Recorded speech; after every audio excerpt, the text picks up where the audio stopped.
I think a lot about the, when somebody's downloading beliefs, because when my daughter Violet, when we were going to have a regular babysitter, a nanny come into our house, we interviewed a whole bunch of them. And it would almost always come up at first by them, but then I started asking that they believe in astrology. And it began like at first kind of just a joke between me and my wife that a couple of people mentioned it, and then several, and then basically every person we've met with. And now I go out and give talks, and I'll ask rooms of people, how many of you, really are curious about astrology or interact with it? And you'll see all these women from whatever 18 up to 35 raise their hand, and then a really sharp cutoff right above that mark. And I think like this must be some cultural movement that it's okay for people for these women to believe it. It must be some social thing that allows them to communicate with one another. But it just strikes me as something that is a very interesting phenomenon, particularly because all these people live in the city and they can't even see the stars, let alone interpret their meaning. The issue is that to disprove astrology, you need to use entirely analytical, rational thinking. Your perceptual system, your emotions, your feeling cannot by themselves disprove astrology because it needs first principle thinking. So if somebody gives you social proof for astrology, if they tell you it has worked very well for me and my friends, and then you get a few stories about this, and you also make a few experiments, and some of them might work out for you. Maybe sometimes your horoscope comes true. But how can you disprove it? You need some kind of first principles thinking to do that. And this analytic first principles thinking mode is very brittle. It, by and large, doesn't work very well. When you use this mode to try to figure out purely analytical thinking, where you make lists and arguments that are true or false about whether you should marry this person or not, it's probably not going to work out, right? If you list the advantages and disadvantages of entering a relationship with this person, it might help you to clear up your feelings, but ultimately you need to trust your gut. And your gut means it's the non-analytical mode of your thinking. It's this distributed neural network that you cannot fully introspect. It is trained on reality, but that is, and it's not just doing first principle thinking, but it is able to evaluate very subtle things that you cannot analyze with applying grammatical rules onto a symbolic structure as we do in logical thinking, right? So if you need to make important decisions about the world, you need to get out of the analytical mode sometimes, except in those areas where your emotions are not reliable, where your feelings are not reliable. So rational thinking is a tool to deal with your darkest emotions, with those that are hidden, that are unclear, that are murky. This is where you need to step in and take things apart and pry them apart until you have a clear feeling about it, until the system that directs your actions gives you a clear answer and you see why it gives you that answer. But for the most part, you will not have a model that is operating at that level of detail. With respect to astrology itself, the superstition that is inherent in it, there is to get data that supports that astrology is working is not that hard. It's much harder to get data that conclusively shows that it doesn't, because this means that you need to have enormous amount of statistics.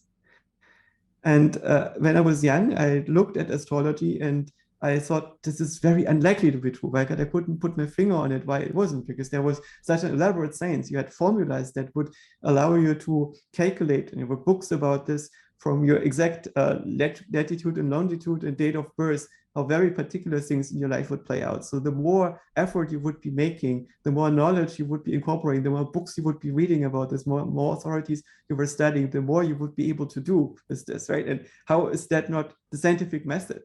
And it took a while before it struck me that none of these astrologers who had written these books could have collected data. They could not know the ground truth. They could not possibly have established the relationship between their formulas and these life events. What kind of method could I, if I was an astrologer, use to establish that my formula is true? Right? I would need to look at the destinies of millions of people. And back then, when many of these books were written, the calendars were different and the constellations were different, and people were living very different lives. And there were also a very different kind of society and much, much fewer people. Right? There were only millions of people in a society and not billions on the world. And so how is this still the same? How how could they have done these experiments and so on? So they never had a case. And to understand that was very hard for me to get to all these steps. And the opposite is super easy. Francois Chollet has a while ago shared a joke on Twitter. And it was not a joke that he wrote, it was just something that we retweeted. It was a video of a young, very confident psychologist interrogating her audience. I think it was a TikTok, asking her to imagine certain numbers, doing a set of equations in their mind, and then imagine a vegetable. And then she held up a carrot. And most people felt they were completely mind blown because they thought that, as she implied, that the sequence of thoughts that were completely unrelated to vegetables and carrots had primed them to think about carrots. But if you take a random group of Americans and you ask them to think of a random vegetable, like maybe 40% will think carrot. And this 40% will be completely blown away by this TikTok and share it. And you don't need 100 or 80% of the people to be convinced that your theory is good. Right? If you can convince 1% of a very large audience that a completely unlikely theory works super well for them, right? Then they are going to be paying your bills. And a lot of snake oil works in this way. So and a lot of psychics work this way. You make an extremely detailed prediction, and if 80% of your audience say may and walk away, that's fine, as long as 20% are completely blown away. And this is how astrology works. But a counter argument for astrology, I think the best one that I've seen so far was, well, we would think that astrology should at least predict relationship success to some degree, right? This who is matching with whom. This means that there should be a deviation in the statistics of how people find together based on their astrological signs. And I mean, it's not unreasonable to think that there is, because maybe people born in March are different from people born in September, because they go through seasons at different ages. And most importantly, when they are in school, they interact with children at a different cutoff date.